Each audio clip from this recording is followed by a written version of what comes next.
యేసయ్య నామములో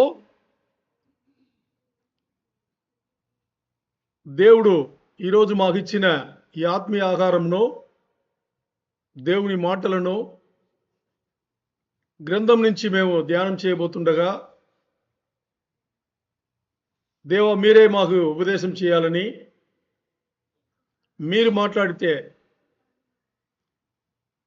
పరిశుద్ధాత్మ దేవుడు బోధిస్తేనే మాకు అర్థమవుతుంది. పరిశుద్ధాత్మ దేవుని సహాయం ఉంటేనే మేము జీవితంలో ఏదైనా చేయగలము. అలాంటి ఆత్మను మాకు ఇచ్చి, మాటలు మాకు ఇచ్చి, ఆ మాటలు మాకు అర్థం చేపించి మా జీవితాలను మార్చమని మొరపెట్టచ్చు. మార్చిన దానికి ధన్యవాదాలు తెలుపుతూ, ఈ ఉపదేశంను అటగింప ప్రయత్నం చేస్తున్న సాతాను చీకటి అంధకార శక్తులు, ఆకాశ మండలమందున్న చీకటి సమూహం అన్నిటినీ యేసయ్య నామములో ఈ క్షణమే వెళ్ళగొట్టుచు, ప్రతి ఒక్కరిని, ఇక్కడ ఉండేవాళ్ళు, ఆన్లైన్ ఉండేవాళ్ళు, తర్వాత ఉండబోయే వాళ్ళందరినీ మరి ఒకసారి తండ్రి అయిన మీకే సమర్పిస్తూ, మహిమ ఘనత ప్రభావం మీకే ఆరోగిస్తూ, యేసయ్య నామములో అతి పరిశుద్ధ నామంలో అడిగి వేడుకుని పొందినాము తండ్రి, ఆమేన్. జీవితం అనేది చాలా ఇంపార్టెంట్ అని మన అందరికీ తెలుసు. మరి దాంట్లో మనం ఇంపార్టెంట్ కాబట్టి ఏం చేస్తామంటే, మన ఏదైతే మన వల్ల అవుతుందో, మనకి ఏదైతే స్ట్రెంగ్త్, మన శక్తి, మన బలం, మన అధికారం, మన చదువు, మన కలిగి ఉండదు, ఇవన్నిటినీ ఉపయోగించి ఏం చేస్తాం, మన వరే మన పైకి రావాలని భయంకరంగా పరిగెడుతుంటాం. అంటే అన్నీ కూడా మన సొంత ప్రయత్నాలు అన్నమాట. దీనివల్ల ఎప్పుడు ఏమి తెలుసుకుంటాము అని చూస్తే, జీవితం అయిపోయిన తర్వాత సమయం వృధా అయింది అని తెలుసుకుంటాం. ఇది తప్పితే ఇంకేం సాధించలేం. ఏంటి, మన దగ్గర ఉండేది, మనం ఏదైతే కలిగి ఉన్నామో, మనం ఏదైతే పొంది ఉన్నామో, లేదు మనం ఏం చేయాలని అనుకున్నామో, ఇవన్నిటిని పెట్టుకుని మనం చేసేది, అది చదువు అవ్వచ్చు, మన ఫ్యామిలీ బ్యాక్గ్రౌండ్ అవ్వచ్చు, లేదు మనకుండే ఆస్తులు అవ్వచ్చు, మనకుండే డబ్బులు ఏదన్నా అయి ఉండొచ్చు, మన దగ్గర ఉండే వస్తువులు ఏదన్నా అయి ఉండొచ్చు. ఇవన్నిటిని పెట్టుకుని నేను ఇలా రావాలి, నేను అలా రావాలి అని చెప్పేసి మన సొంత దారిని మనం చూస్ చేసుకుని వెళ్ళిపోతూనే ఉంటాం కదా. చివరిలో జీవితం అయిన తర్వాత ఒక్క విషయం స్ట్రాంగ్గా అర్థమవుతుంది. ఏంటి, సమయం వృధా చేసాం, అంటే నేను టైంను వేస్ట్ చేశాను అని ఎప్పుడు అర్థమవుతుంది, ఇంకా ఏమి చేయలేని పరిస్థితిలో, ఎప్పుడు 60 దాటిన తర్వాత. పోనీ మీలో ఎంతమంది నమ్మకం ఉంది 60 తర్వాత నేను బతుకుతానని? ఉంది. ఎవరికి లేదా? హలో, నేను 2 చేతులు ఎత్తాను, మీరు ఎవరికి లేదా? లేదనా, లేదు వద్దనా? మీరు అనుకుంటే చూస్తే వద్దనిన్నట్టే ఉంది. ఎందుకు ఈ జీవితం దీంతో సరిపోతే చాలు, ఎందుకు 60 సంవత్సరాల వరకు?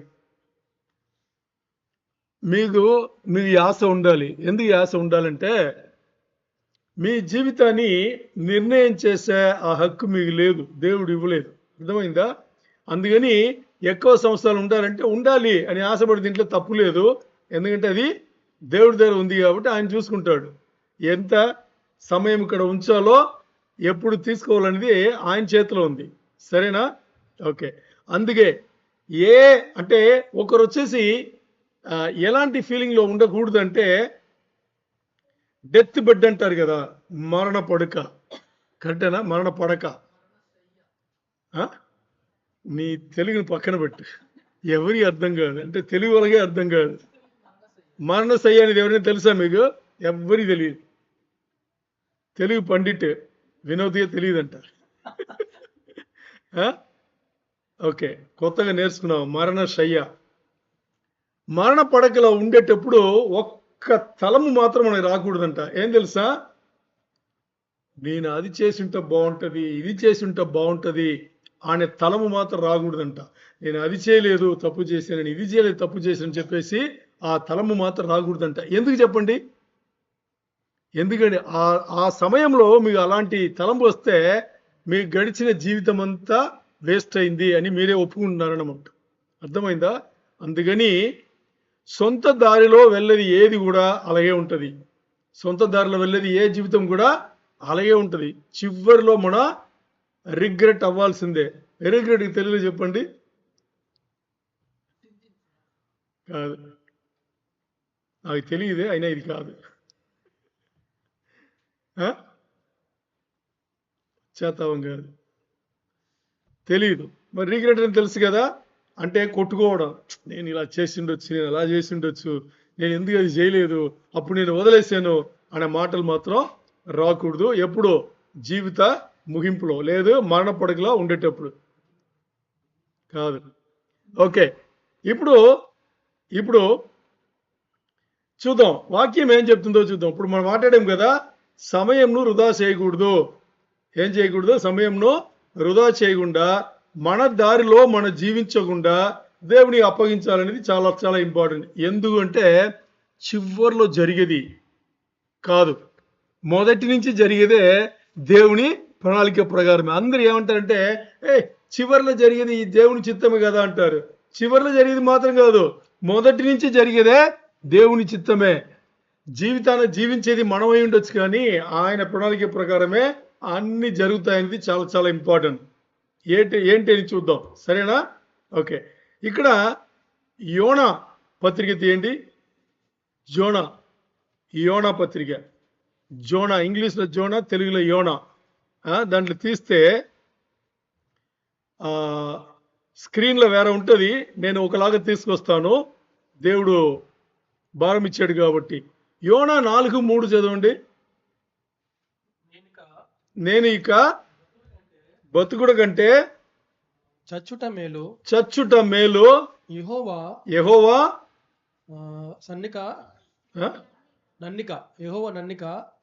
యెహోవా నన్ను ఇక బ్రతుకునియక చంపుమని యెహోవాకు మనవి చేసెను. అందుకు చాలు, ఇది అవసరం మీకు ఈ జీవితం. యోనా ఏమడుగుతున్నాడు దేవుడి దగ్గర?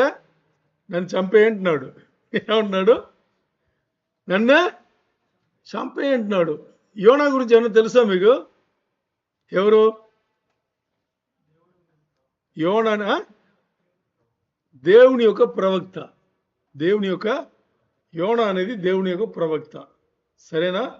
మరి ఓ ప్రవక్తకి అలాంటి ఒక వాతావరణం కలగడం ఏంటి, సిచ్యువేషన్ రావడం ఏంటి? దేవుడి దగ్గర అడుగుతున్నాడు. ఆయన ఏమడుగుతున్నాడు? నేను ఇంకా బతికిన దానికన్నా నేను చచ్చిపోయేది చాలా మంచిది, నన్ను చంపేయని చెప్పి దేవుడి దగ్గర అడుగుతున్నాడు. ఎందుకు అలాంటి ఒక ఘోరమైన ఒక స్థాయి వచ్చింది తెలుసా ఎవరికన్నా? యోనా కథ తెలియని వాళ్ళు ఎవరుండ్రు కదా, ఎవరుండ్రు. మరి ఈరోజు చాలా పాఠములు నేర్చుకుందాం, సరేనా? ఎవరు చెప్పలేని లోతుగా మనం కొన్ని విషయాలు నేర్చుకుంటాం.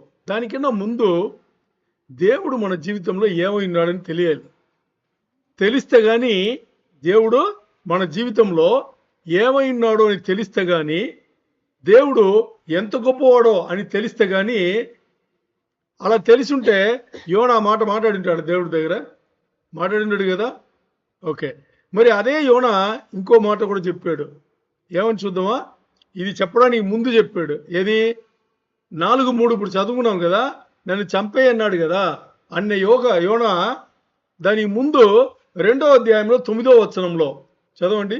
చివరి భాగం చదవాలి. 2వ అధ్యాయం 9వ వచనం.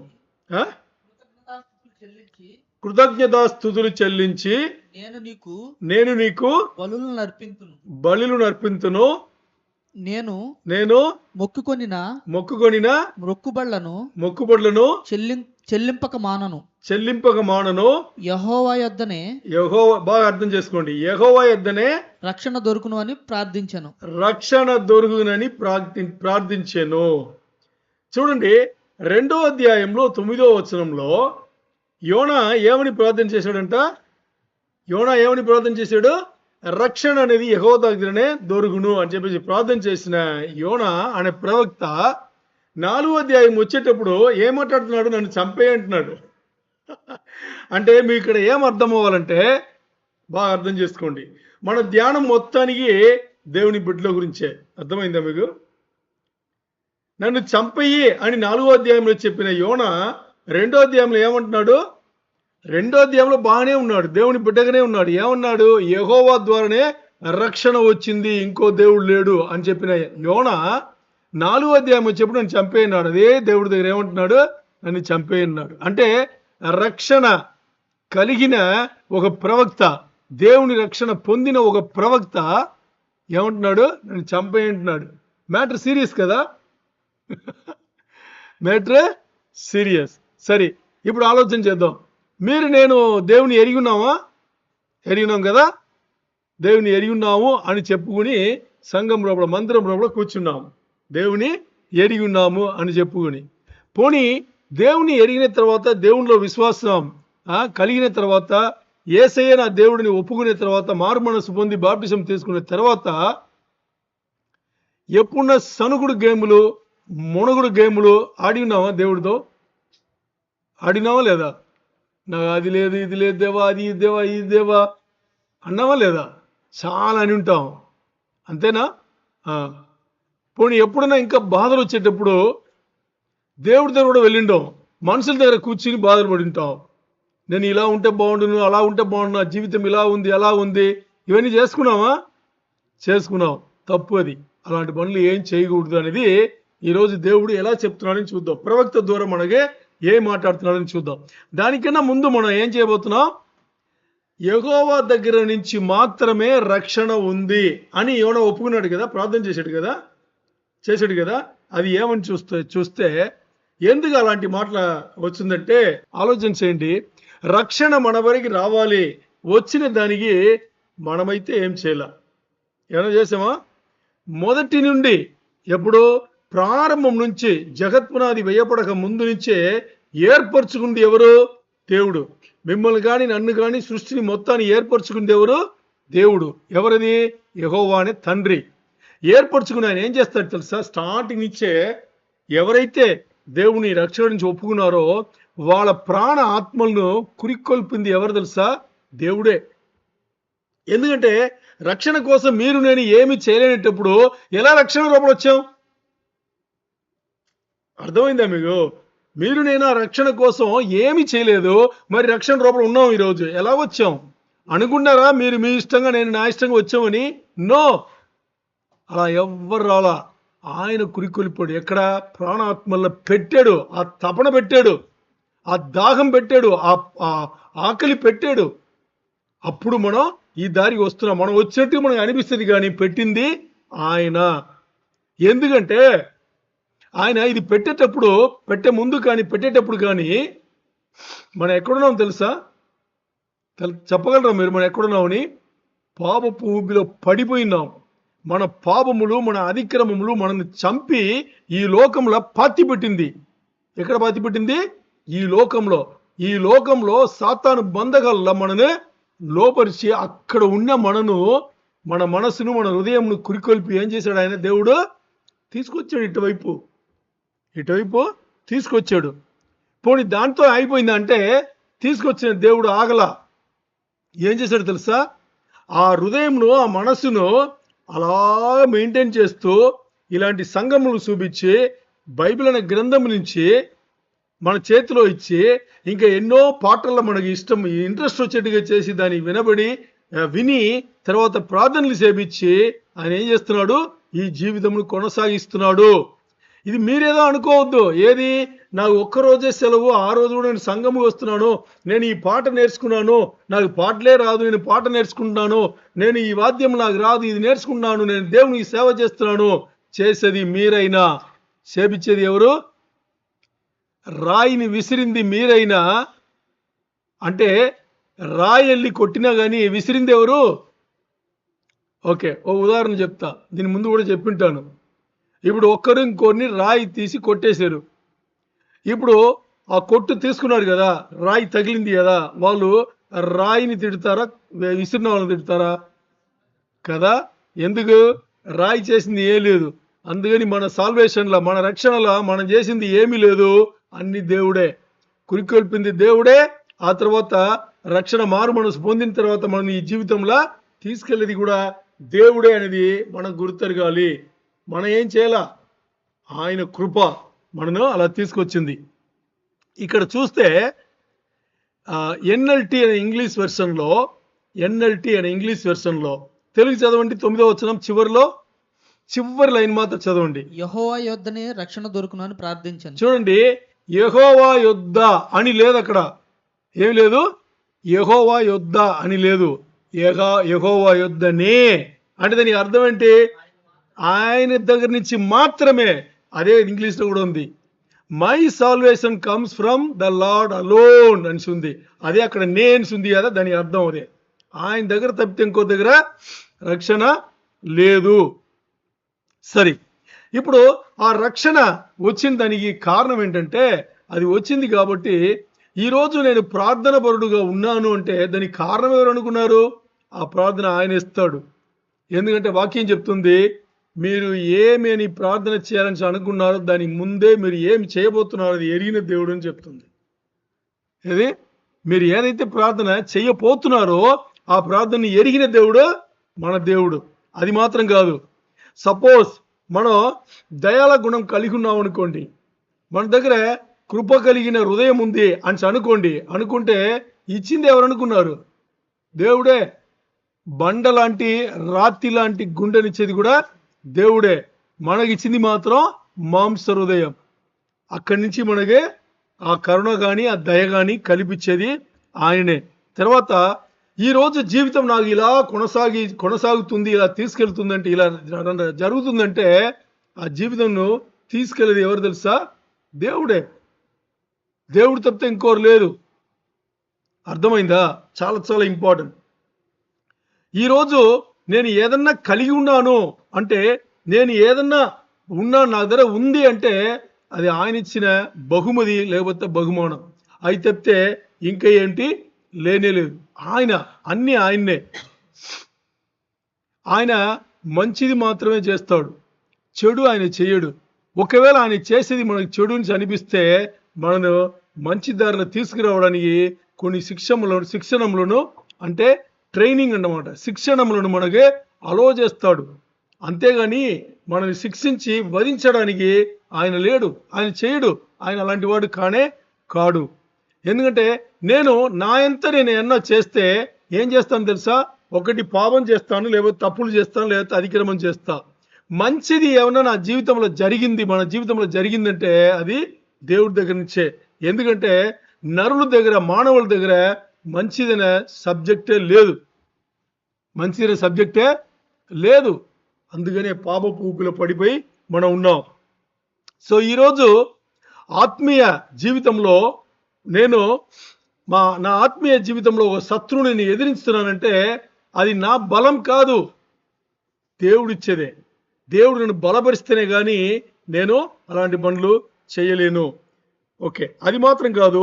ఈరోజు నేను అనుకోవచ్చు, నేను లోక జీవితంలో లేదు, నేను వేరుపరచబడి వచ్చినాను, నా జీవితం వచ్చేసి సెపరేట్ అంటే ప్రత్యేకించబడింది అని నేను ఇక్కడ అనుకుంటే అది నేనేదో చేసింది కాదు. నా రూపంలో యేసయ్య చేసిన పనేది. నన్ను మిమ్మల్ని లోకం నుంచి వేరుపరిచి ఈరోజు ఆయన కోసం ఈ జీవితాన్ని ఆయన కొనసాగిస్తున్నాడు. నేను ఏమాత్రం నా పవిత్రుడు నేను అనుకుంటే, పవిత్రుడు అని నేను అనుకుంటే, అంటే నీతిమంతుడు నేను అనుకుంటే అది ఆయన నీతి కానీ నా నీతి కాదు కదా, నా నీతి కాదు. నేను ఈ లోకం నుంచి వదిలిపెట్టి నేను దూరంగా వచ్చాను అని నేను అనుకుంటే అది ఆయన ఇచ్చిన ట్రైనింగ్ వల్ల, శిక్షణము వల్ల. నా గొప్పతనం అనేది ఇక్కడ ఏమీ లేదు. నాకు కొన్ని తెలివితేటలు ఉంది అంటే అది నా నుంచి సొంతంగా వచ్చింది కాదు, నాకు పరిశుద్ధాత్మ దేవుడు నాకు ఇచ్చిందే. నాకు బోధ చేసేది ఎవరు, నాకు బోధించేది ఎవరు? ఆయననే. ఆయన వదిలితే ఇంకోరు లేనే లేదు. ఈరోజు నేను ఇన్ని అవయవాలు కరెక్ట్గా కలిగి ఇలా మనిషిలాగా నేను ఉన్నాను, చూడడానికి ఇలా ఉన్నానంటే అది ఆయన చేసిన గొప్ప కార్యం. మీరు అనుకోవచ్చు ఏమని, ఆదాంనే కదా ఆయన మట్టి నుంచి తీసి అన్ని కరెక్ట్గా అన్ని చేశాడు అని. మనను కూడా అలాగే చేశాడు. చెప్పాలా మీకు ఓపెన్గా? సైంటిఫిక్గానే చెప్తా. సరే, ఇప్పుడు మనం ఒక పెళ్ళైన ఇద్దరు, అంటే మన తల్లిదండ్రులు అనుకోండి, పెళ్ళైన ఇద్దరు కలిస్తే అప్పుడు ఏమవుతున్నాం, మనం శిశువుగా లోపల పడుతున్నాం. ఆ శిశువు ముందు నీలగానే పడతాయి. ఎలా ఉంటుంది? నీలగానే పడతాయి. ఆలోచన చేసి చూస్తే ఆ నీళ్ళు, అంటే ఇద్దరి శరీరం నుంచి కలిసిన ఆ నీళ్లను ఎవరు ఇంత మంచిగా తీసుకొస్తున్నారు? ఆలోచన చేయండి. అమ్మ ఏమన్నా చేసిందా? తండ్రి ఏమన్నా చేశాడా? ఆలోచన చేయండి. ఏమన్నా చేశారా? ఎవరు చేస్తున్నారు? ఈరోజు నేను కలిగిన అన్ని కూడా ఆయన చేయబడితేనే, తండ్రి ఒక హస్తం తగిలితే కానీ ఇంతగా నేను రాలేదు అనేది చాలా చాలా ఇంపార్టెంట్. అది మనకి అర్థమవ్వాలి. ఇప్పుడు నాకేమన్నా జీవితంలో కావాలి అంటే, నేను దేవుడు కావాలని అనుకుంటే చాలు, అన్నీ నాకు వచ్చి పడతాయి. ఎందుకు అంటే, నేను దేవుని తప్పించి ఇంకో దారిలో నేను వెళ్తే నాకు వచ్చేది పాపము, నా జీవితంలో తప్పులే మిగిలేది. దేవుడు కావాలని అనుకుంటేనే నాకు రావాల్సిన మంచి విషయాలన్నీ వస్తాయి. నా సొంత తెలివితేటల్లా ఏ మంచి కూడా నేను ఇంతవరకు సంపాదించింది లేనే లేదు. ఇది అందరూ ఒప్పుకోవాలి. ఎందుకంటే మనకి బండైనా, రాయైనా, కొండైనా, కోటైనా రక్షణకు ఆయన్నే మార్గం. ఆయన తప్పితే ఇంకా ఎవరు లేనే లేరు. ఈరోజు నేను కొద్దో గొప్ప, మీరు మన ఏదైనా కానీ దేవుడి గురించి కొద్దో గొప్ప మాట్లాడుతున్నామంటే ఏదో మన తెలివితేటలో మాట్లాడుతున్నామని మనం అనుకుంటాం. నో, ఆయన పెట్టాడు. ఎవరు? దేవుడు మన నోట్లో అది పెడితే కానీ మనం అలా మాట్లాడలేము. అది చాలా చాలా ఇంపార్టెంట్. అలాగే ఈరోజు నేను ఏదైతే తింటున్నానో, తాగుతున్నానో, ఇవన్నీ కూడా నేను అనుకుంటాను నాకు నెలలో నేను ఏదో సంపాదిస్తున్నాను, అందుకని నేను తిని నా కుటుంబాన్ని నేను పోషిస్తున్నాను మీరు అనుకుంటారు. కానీ ఆ సంపాదన ఇచ్చింది, ఆ సంపాదన సంపాదించడానికి మిమ్మల్ని సిద్ధపరిచింది ఆ దేవుడే.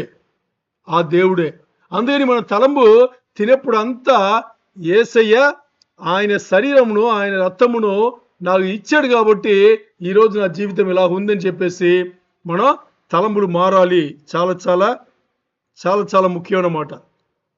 తర్వాత నాకు రోజుకి నెలకి సంవత్సరాలు గడిచిపోతుంది, నాకు కావాల్సిందని నేను చేసుకున్నానంటే అది ఆయన చేసేది, ఆయన కృప నుంచే వచ్చేది. మన సొంతం నుంచి ఏమి కూడా రాదు. చివర చెప్పాలంటే యేసయ్య లేని జీవితం సున్నా. అంటే యేసయ్య, దేవుడు లేని జీవితం వచ్చేసి సున్నా, ఇంకా ఏమి రాదు. ఎందుకంటే ఎంతవరకు మన యేసయ్యలో అండగట్టబడి ఉన్నామో అంతవరకు మనకు సప్లై. ద్రాక్షవల్లితో ఉండే వరకే అది బాగుంటుంది. కరెక్టా కదా? ఒక్కసారి ద్రాక్షవల్లి కట్ అయిపోతే అది మన జీవితాలు కూడా అంతేనమాట. అందుకని ఈ పాఠం వచ్చేసి ఇప్పుడు ఇన్ని చెప్పాను కదా, ఇవన్నీ కూడా ఆలోచన చేస్తే యోనా ఎక్కడ నేర్చుకున్నాడు తెలుసా? ఇప్పుడు 2:9 చదివాం కదా, నా సాల్వేషన్ యెహోవా దగ్గర నుంచి మాత్రమే వచ్చింది, నేను అలా పూజిస్తాను, ఇలా ఆరాధిస్తాను అని చెప్పాడు కదా. ఓకే, ఇప్పుడు యోనా గురించి మాట్లాడదాం. తర్వాత యోనా దగ్గర నుంచి ఏమి నేర్చుకుందామో అది కూడా చూద్దాం. సరేనా? యోనా అనేది ఒక ప్రవక్త, దేవుని యొక్క ప్రవక్త, యెహోవా ప్రవక్త. ఈ యోనా ప్రవక్త ఎలీషా గుర్తున్నాడా మీకు? ఎలీషా ఇంకో ప్రవక్త. 6 రోజుల్లో దేవుని సేవ చేసిన వాడు. అంటే రెండో యెరోబాము ఉన్నాడు కదా, తెలుగులో యెరోబాము అంటారా ఏమంటారు?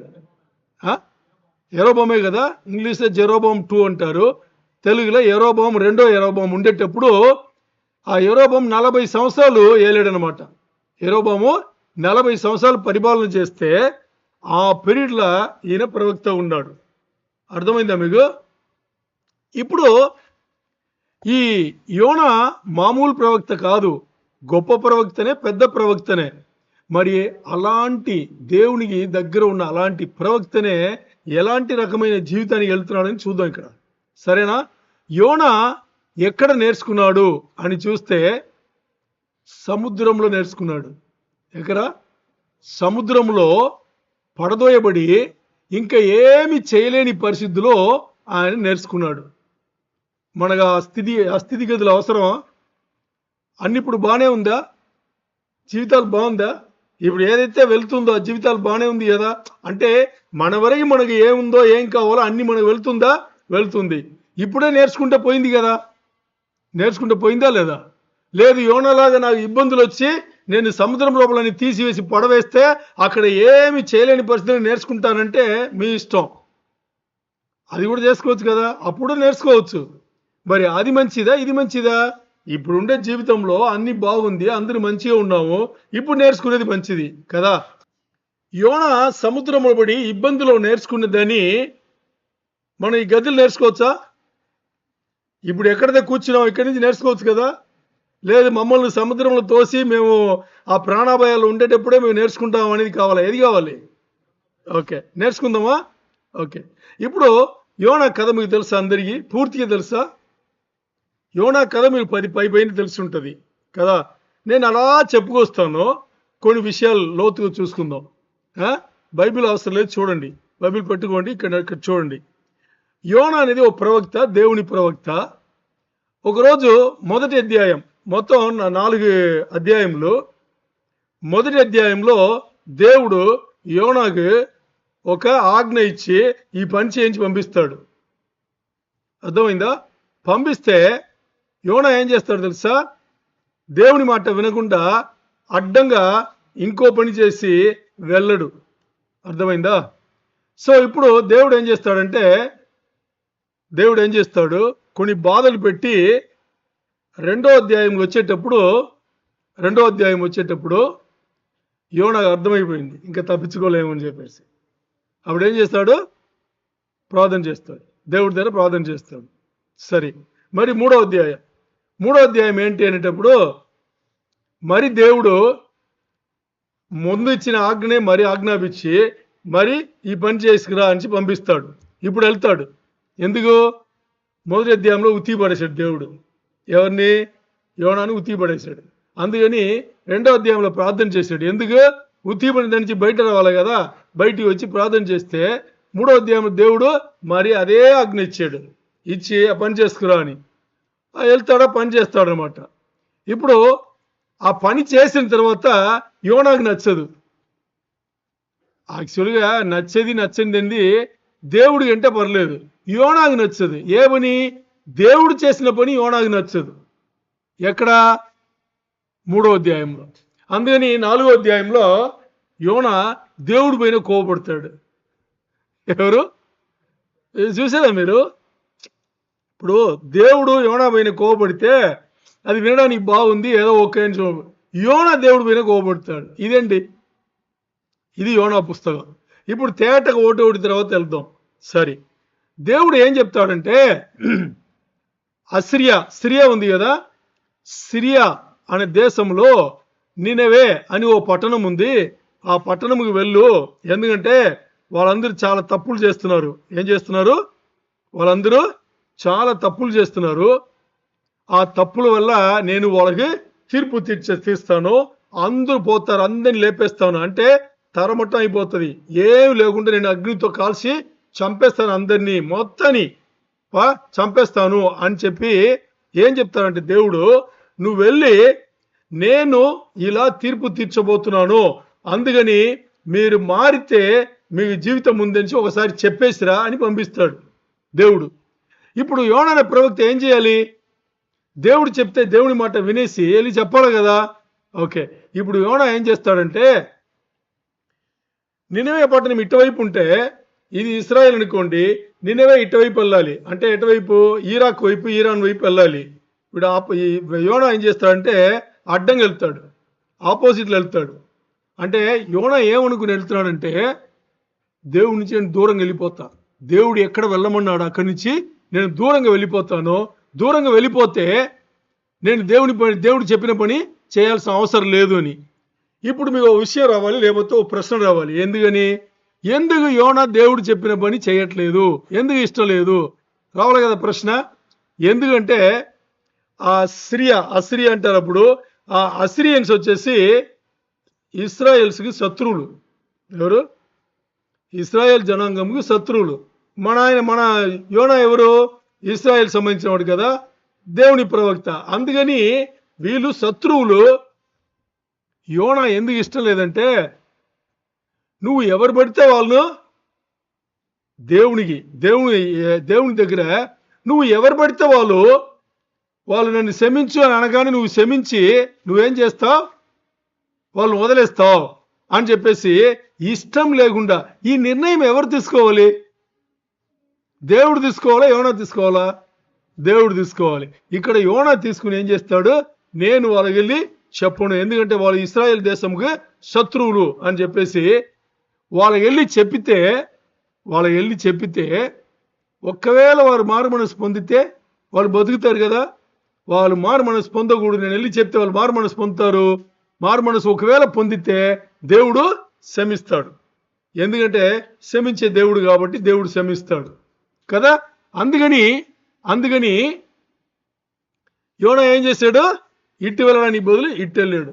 ఇక్కడ చూడండి, మన జీవితంలో చెప్తున్నా, జీవితంలో మనం చాలా సమయంలో ఏం చేస్తామో తెలుసా? మన సొంత నిర్ణయాలతో చాలా మందిని దూరం చేస్తాం. యోనా దేవుడు చెప్పిన తర్వాత ఈ సిరియా దేశంలో ఉండే జనాలందరినీ ఏం చేశాడు? దూరం చేసుకున్నాడు. వాళ్ళు శత్రువులు, వాళ్ళు మారకూడదు, వాళ్ళు చచ్చిపోవాలి అని అనుకుంటున్నాడు. అలా చచ్చిపోవాలి శత్రువులు అంటే దేవుడు అనుకోవాలిగా, నువ్వు అనుకోకూడదు. అలాగే ఈరోజు మన జీవితంలో ఎంత శత్రువులైనా, మనకి నచ్చని వాళ్ళైనా, ఎవరైనా కానీ అది దేవుని నిర్ణయానికి వదిలేరు. కానీ మన సొంత నిర్ణయం ఎవరు కూడా మనం తీసుకుని దేవుని పని మనం ఆపకూడదు. చాలా చాలా ఇంపార్టెంట్. ఈరోజు యోనా మనకు నేర్పేది అదే. సరేనా? సరే, ఇప్పుడు యోనా ఏం చేశాడంటే ఆపోజిట్ సైడ్లో ఉండే యొప్ప, ఇంగ్లీష్లో జొప్ప అంటారు, తెలుగులో యొప్ప అంటారు. ఎందుకంటే తెలుగులో జో లేదు కాబట్టి. ఉందా? లేదు. యొప్ప అనే పట్టణముకు వెళ్ళాలి. అక్కడ వెళ్ళాలంటే నావల్నే వెళ్ళాలి. అర్థమైందా మీకు? నావ పట్టుకుని వెళ్ళాలి, ఎందుకంటే అది నీల మార్గం అన్నమాట. ఏం చేస్తాడు? యొప్పకి వెళ్ళి అక్కడి నుంచి తార్షిస్కి వెళ్ళిపోవాలని. ఎక్కడ వెళ్ళిపోవాలి? తార్షిస్కి వెళ్ళిపోవాలని చెప్పేసి టికెట్ అని తీసుకుని ప్రయాణంలో ఓడల, అంటే నావ అంటారా ఓడంటారా? నావ అంటే పెద్దది, ఓడంటే చిన్నది అనుకుంటారు. ఓడ పెద్దది, ఇది ఓడ. ఓకే, చాలా పెద్దది. సో దీంట్లో ఈ ఓడల్ని కూర్చుని ఏం చేస్తాడు? ప్రయాణం చేస్తుంటాడు. సరే, ఇప్పుడు బాగా ఆలోచన చేయండి. దేవుని మాట యోనా వినలేదు కాబట్టి దేవుడు ఊరుకుంటాడా? ఇప్పుడు దేవుడి ప్రణాళికలో ఒకటి ఉంది. మరి మానవులైన మనం వచ్చేసి ఇక్కడ చూడాలి. మానవులైన మనం వచ్చేసి నువ్వేమన్నా అనుకో, నేను చెయ్యను అని చెప్పేసి మనం వెళ్తుంటే దేవుడు వదిలేస్తాడా? ఆయన ప్రణాళిక ప్రకారం చేసుకుంటాడా? వదిలేస్తాడా? ఆయన ప్రణాళిక ప్రకారం చేసుకుంటాడు. ఇప్పుడు ఈ ఓడ సముద్రంలో వెళ్తుంటే దేవుడు వదల్లా. ఏం చేశాడు? ఈ ఓడ రెండుగా పగిలిపోయేట్టుగా నీళ్ళను అల్లోగల్లం చేశాడు, భయంకరంగా చేశాడు. సరేనా? ఇప్పుడు ఈ ఓడలో ఉండే ఈ అధికారులు ఉంటారు కదా, వీళ్ళకి ఏం అర్థం కాల. ఎందుకంటే వీళ్ళు బయలుదేరే ముందే అన్ని చెక్ చేసుకుని బయలుదేరుతున్నారు. ఏమని? వాతావరణం అన్ని చాలా బాగుంది, ఇది ఏదో ప్రాబ్లం ఉంది, మధ్యలో వచ్చినట్టుగా ఉంది, ఇది దేవుని ఉక్కరదా అని వాళ్ళకి తెలిసిపోయింది. దేవుని ఉక్కరదా. ఏ దేవుడు? ఓడలుండే వాళ్ళందరూ అన్యులా? ఒక యోనా తప్పితే ఆ ఓడల దేవుని బిడ్డలు ఎవరు లేరు, అందరూ అన్యులు. ఇప్పుడు వీళ్ళందరికీ ఒక విషయం అర్థమైంది. ఏమని? ఇది దేవుని యొక్క ఉక్కరదా అని చెప్పేసి వాళ్ళు ఏం చేస్తున్నారంటే వాళ్ళు ఏ దేవుళ్ళను పూజిస్తారో ఆ దేవుళ్ళ పైన ప్రార్థనలు భయంకరంగా చేసి అయినా పని రాలా. ఇప్పుడు ఏం చేస్తున్నారు? సరే, మనకు ఇప్పుడు ఓడ చాలా దూరంగా వెళ్ళేది కదా, ఓడల వెయిట్ ఎక్కువ ఉందని చెప్పేసి ఏం చేస్తారంటే ఏదేది అనవసరంగా ఉందో దాన్ని అన్ని ఏం చేస్తున్నారు? సముద్రంలో పడేస్తున్నారు. అయినా ఆగల. ఇప్పుడు వీళ్ళు ఏంటంటే అస్సలు అర్థం కాల, కంట్రోల్ లేదు, అస్సలు అర్థం కాల. ఇది ఇప్పుడు ఓడ పగిలిపోయేట్టుగా అంత చాలా ఘోరంగా ఉంది. ఈ పరిస్థితిలో బాగా అర్థం చేసుకోండి. ఈ పరిస్థితిలో ఇప్పుడు వీళ్ళందరూ ఒక నిర్ణయానికి వచ్చారు. ఏమని? వీళ్ళందరూ చీటేస్తారు, అంటే పేర్లు అన్ని రాసి ఎవరో ప్రాబ్లం చేశారు, ఎవరో పాపం చేసినారు, వాళ్ళ దేవునికి వ్యతిరేకంగా ఎవరని తెలియట్లా చీట్లు వేసి ఏం చేస్తారు? అన్ని తీస్తే యోనా అని తేలింది. ఇది యోనా దగ్గర ప్రాబ్లం అని తేలింది. చీట్లేందుకు ముందు ఏం చేస్తారంటే ఎవరెవరు ఎక్కడెక్కడ ఉన్నారు అని చూస్తారు. చూస్తే మనవాడు ఏం చేస్తాడు, పడుకుంటాడు. బాగా భయంకర నిద్రలో ఉంటాడు. ఎక్కడ తెలుసా, ఓడ కింద భాగం వెళ్ళి పడుకుంటాడు, ఎవరి దొరకకూడదని. అంటే దేవునికి దూరమై దాక్కున్నాడంట. అంటే ఇప్పుడు మీరు ఏదో ఇంట్లో ఉంటారు, బెడ్రూమ్ ఏదో మూల ఉంటుంది. బెడ్రూమ్ మూలనే కదా ఉంటుంది. డోర్ బయట డోర్ తీయగానే బెడ్రూమ్ ఉంటుందా? ఉండదు కదా, మూల ఉంటుంది. దేవుడు ఏదో చేయమని ఉంటాడు, చేయకుండా నా బెడ్రూమ్లో మూల వెళ్ళి నేను నా దుప్పటి కప్పు నేను పడుకుంటే దేవుడు వదులుతాడా? పోనీ నువ్వు వాళ్ళ బెడ్రూమ్లో వెళ్ళి పడుకుని దేవుడిని చెప్పే పని చేయకుండా ఉంటే దేవుడికి తెలియదా? తెలుసు కదా. అలాగే మనవాడు ఏం చేస్తాడు, వెళ్ళి పడుకుంటాడు. పడుకుంటే ఇంకా వాడిని లేపి అడుగుతారు. ఏంట్రా బాబు నువ్వు ఎవరు, ఎక్కడి నుంచి అని అడిగేటప్పుడు అప్పుడే చీట్ వేసేస్తారు. చీట్ వేసి ఏం చేస్తారు అడిగేటప్పుడు, అప్పుడు చెప్తాడు. ఏమని చెప్తాడు, నువ్వు వీళ్ళు అడిగేటప్పుడే చూడండి, దేవుడు నిన్నే చూపిస్తున్నాడు. బాబు నువ్వు నీ పేరేంటి, నువ్వు ఏం పని చేసుకుంటావు, నువ్వు ఏ ఊరు నుంచి వచ్చావు, ఏ దేశానికి చెందినవాడు, నువ్వు వెంటనే చెప్పు, అందరు ఇక్కడ చచ్చిపోయి ఉన్నాము అని అడిగితే అప్పుడు చెప్తాడు, నేను ఈ ఊరు వాడిని, నేను ఇలా వచ్చాను, దేవునికి దూరం అయ్యి తప్పించుకుని వచ్చాను. ముందే చెప్పింటాడు ఎక్కేటప్పుడే, దేవునికి దూరంగా వెళ్ళిపోతాను అని చెప్పేసి వచ్చి ఉంటాడు. అందుకని ఈ ప్రాబ్లం నా వల్ల వచ్చిందే, ఈ ప్రాబ్లం ఏంటి నా వల్లనే వచ్చింది అని చెప్పేటప్పుడు, మరి ఇప్పుడు ఏం చేయాలి, నీ దేవుని వేడుకుంటే దేవుని వేడుకున్న పని కాదు, ఎందుకంటే నేను దూరంగా తొలగి వచ్చాను, దీని ఇప్పుడు సొల్యూషన్ ఏంటి అని అడుగుతాడు. అందరూ అడిగేటప్పుడు ఒక మాట చెప్తాడు. ఏం చెప్తాడు తెలుసా, నన్ను తీసి సముద్రంలో పడేయండి అంటాడు. ఎవరు, యోనానే చెప్తాడు వాళ్ళ దగ్గర. ఏమంటాడు, నన్ను తీసి సముద్రంలో పడేయండి, అప్పుడు మీరందరూ బాగుంటారు అంటాడు. మనకి ఈ స్థితిగతులు అవసరమా? దేవుడు చెప్పిన పనులు చేయకుండా వాక్యం వింటాం కదా, సంఘంలో మాత్రం కాదు, ఎక్కడెక్కడో వాక్యాలు వింటాం. ఇవన్నీ వినేసి ఎప్పుడన్నా నడుచుకున్నామా? దేవుడు చెప్పిన మాటలు ఎప్పుడన్నా విన్నామా? దేవుడు చెప్పిన ఉపదేశములు విని మన జీవితంలో గైకొన్నామా? ఎప్పుడైనా చేసామా? చేయలేదంటే దేవుడు వదులుతాడా? దాని దగ్గర వాడు దేవుడు ఇస్తూనే ఉంటాడు కదా. అది ఇప్పుడు యోనా ఏం చేశాడు, ఇలా చెప్పగానే వీళ్ళు ఏమంటారు తెలుసు, చూడండి, అన్యులైనా కానీ, ఇదే మనకు పాఠం, అన్యులైనా కానీ వీళ్ళు ఏం చేస్తారంటే యోనాని తీసి పడేయరు. మరి వీళ్ళు ఏం చేస్తారు, ఒక ప్రాణం కోల్పోకూడదు అని చెప్పేసి, సముద్రంలో పడేస్తే ప్రాణం కోల్పోతుందని వాళ్ళు అనుకుని ఏం చేస్తారు తెలుసా, మరీ భయంకరంగా దాన్ని సరిచేయడానికి ఏదో ప్రయత్నాలు చేసినా ఏం పడదు, ఏం కాదు. తర్వాత ఏం చేస్తారు తెలుసా, అన్యులైన వాళ్ళు ఏం చేస్తారంటే మన దేవుని ప్రార్థన చేస్తారు. దేవుని ప్రార్థన చేసి, దేవా నువ్వు దేనికోసం ఈ ఓడ పైన ఈ వ్యక్తి కోసం ఈ ప్రాబ్లం తెచ్చావో అది నువ్వు అతనికి, మాకు దీనికి సంబంధం లేదు, మేము ఇతను తీసి మేము సముద్రంలో పడవేయబోతున్నాము, ఒకవేళ ఇతను మరణిస్తే మమ్మల్ని పాపంగా నువ్వు ఎంచొద్దు, మా పైన పాపంగా నువ్వు ఎంచొద్దు అని చెప్పేసి ఏం చేస్తారు, తీసి పడేస్తారు. తీసి పడిన ఆ క్షణమే ఓడ సరైపోతే సరిగ్గా ఉంటుంది. అర్థమైందా మీకు? ఓకే, ఇప్పుడు జరిగిన సంఘటన చూడండి. ఇది జరగగానే ఏమవుతుంది తెలుసా, వీళ్ళందరూ ఎవరు, ఈ అన్యులందరూ కూడా యెహోవా అనే దేవుణ్ణి ప్రార్థన చేసి ఆ దేవుణ్ణి పొగడి, మేము ఇక మీందు నీకు సేవ చేస్తా ఉంటారు. ఆ అన్యులు అక్కడ ఓడలు ఉన్న అందరికీ రక్షణ కలిగింది. అర్థమైందా మీకు? అంటే దేవుడు ఏ పరిస్థితుల్లో కూడా ఎవరిని వదిలిపెట్టే దేవుడు కాదు. దేవుణ్ణి ఎప్పుడైతే ఒప్పుకుంటారో, మన దేవుణ్ణి ఎప్పుడైతే నువ్వు మా దేవుడు, మా గొప్ప దేవుడు, నువ్వే దేవుడు నుంచి ఒప్పుకుంటారో రక్షణ అప్పుడు కలుగుతుంది. మీరు బైబిల్ చదివి చూడండి.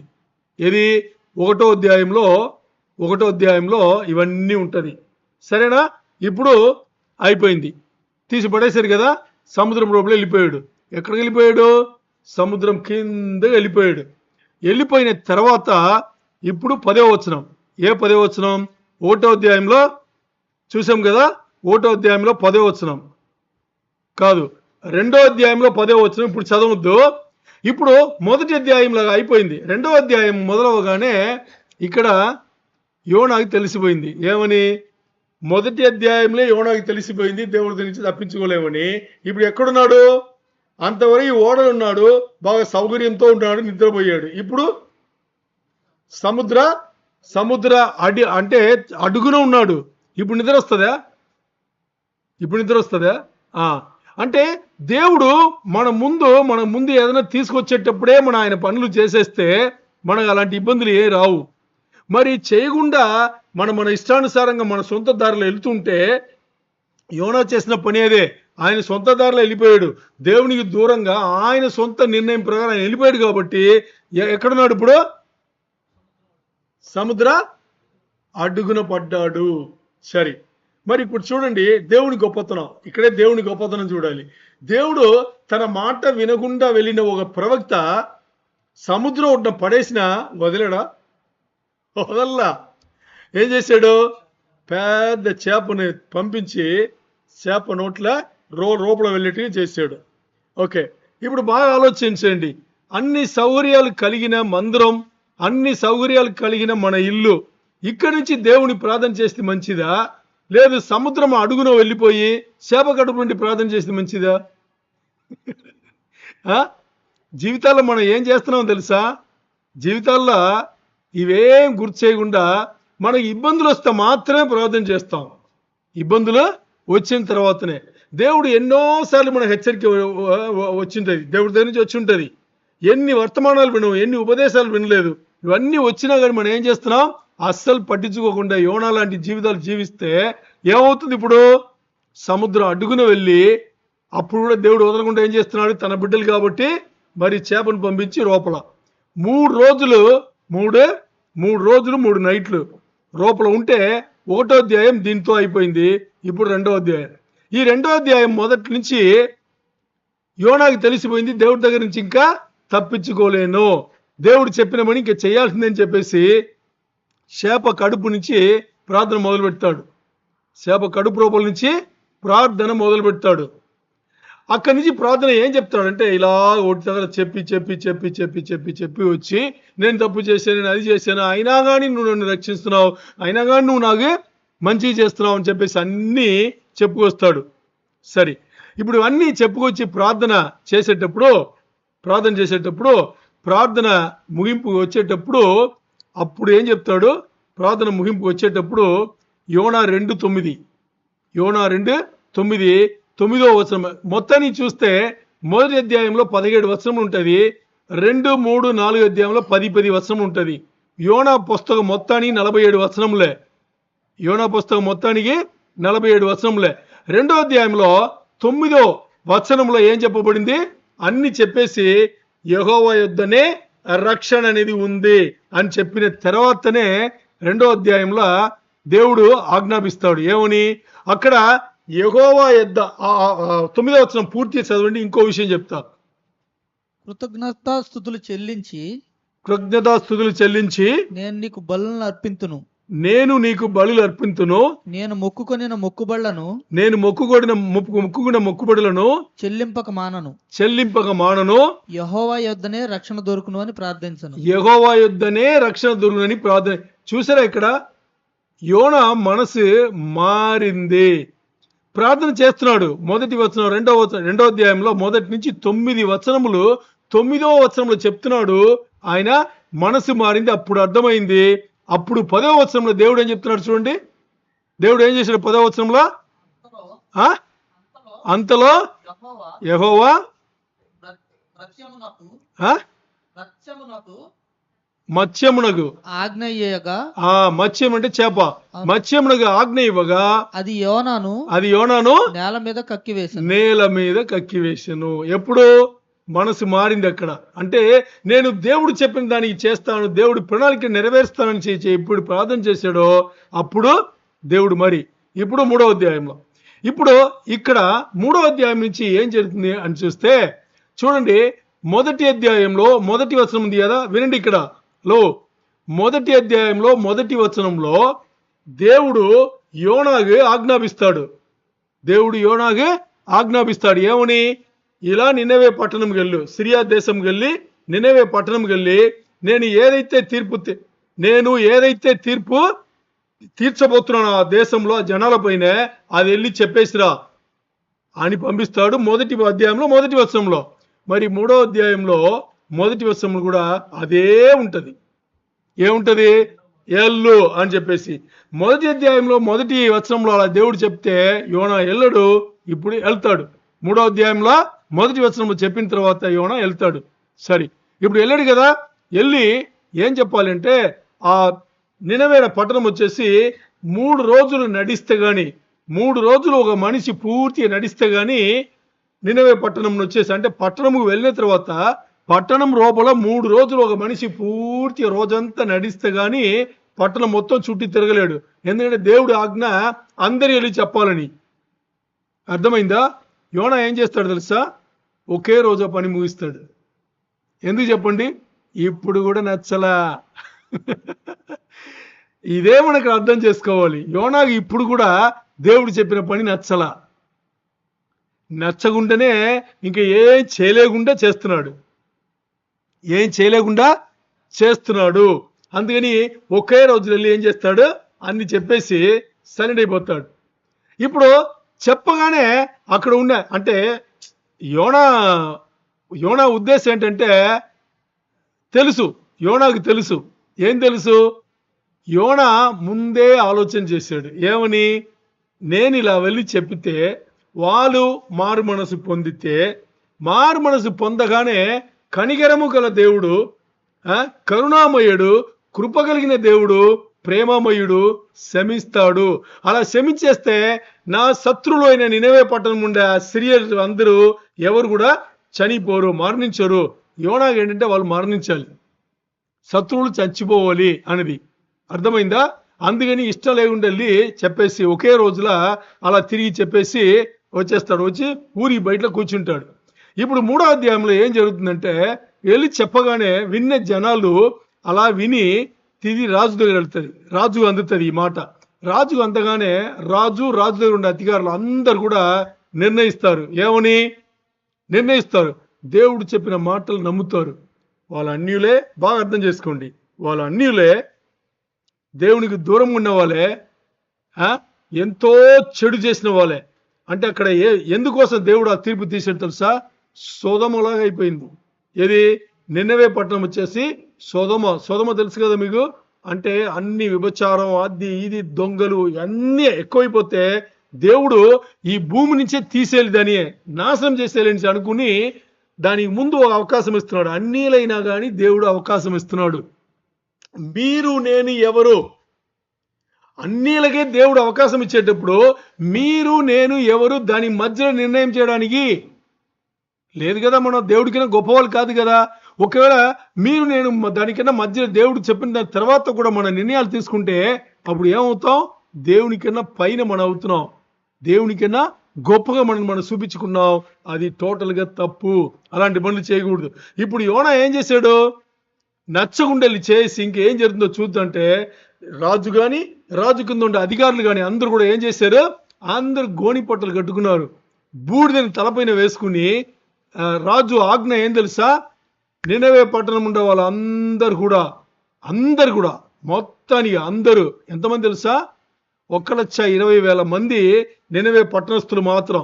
ఇంకా చరిత్ర వెళ్ళి చూస్తే మొత్తం 6 లక్షల ప్రాణములు. అంటే వీళ్ళకి అసిస్టెంట్లు వేరే దేశం వాళ్ళందరూ ఉంటారు కదా, ఈ అన్ని కలిపి జంతువులు ఇవన్నిటిని కలిపితే ప్రాణములు 6 లక్షల ప్రాణములు. అర్థమైందా? రాజు ఆజ్ఞ ఏంటంటే అందరు ప్రాణం ఉండే అందరు కూడా దేవుని ఉక్కరత తగ్గే వరకు ఎవరు భోంచేయకూడదు, ఎవరు నీళ్ళు తాగకూడదు. అర్థమైందా మీకు? అని దేవునికి ప్రార్థన చేయండి. ఎవరికి తెలుసు, ఒకవేళ దేవుడు ఇక్కడ వినాలి. ఎలా దేవుడు ఒక్కవేళ మన ఇలా మారితే ఒక్కవేళ మనల్ని క్షమించి వదిలేవచ్చు కదా అని సందేహంలో వాళ్ళందరూ సీరియస్గా పాటిస్తారు. ఆలోచన చేయండి. అన్యులు నిర్ణయం చేస్తున్నారు. అన్యులు దేవునికి వ్యతిరేకంగా ఉన్నాము. మన దేవుని మాట వింటే దేవుడు కనికరం చూపించి మనం తప్పించుకోవడానికి అవకాశం ఉందని అన్యులు దేవుణ్ణి నమ్ముతున్నారు. మరి ఆలోచన చేస్తే దేవుని విశ్వాసంలో ఉండేవాళ్ళు, దేవుని గురించి ఎరిగిన వాళ్ళు, దేవుని వల్ల కొన్ని మంచి విషయాలు పొందిన వాళ్ళు, మనకంత విశ్వాసం ఉందా? ప్రశ్న కదా, ఆలోచన. సరే, ఇప్పుడు చూడండి జరిగింది ఏంటి? వీళ్ళందరూ ఇలా ఉంటే దేవుడు చూస్తున్నాడు. 3వ అధ్యాయంలో మాట్లాడుతున్నా, దేవుడు చూస్తున్నాడు.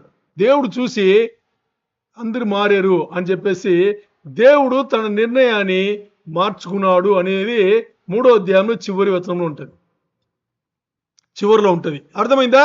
దేవుడు తన నిర్ణయాన్ని మార్చుకున్నాడు అనేది. సరే, ఇప్పుడు 4వ అధ్యాయం మొదలైంది. ఏది? 4వ అధ్యాయంలో యోనా ఏదైతే జరిగిందో యోనాకి ఇష్టం లేదు. ఎందుకు చెప్పండి? ఎందుకంటే యోనా ఏం అనుకున్నాడో అదే జరిగింది.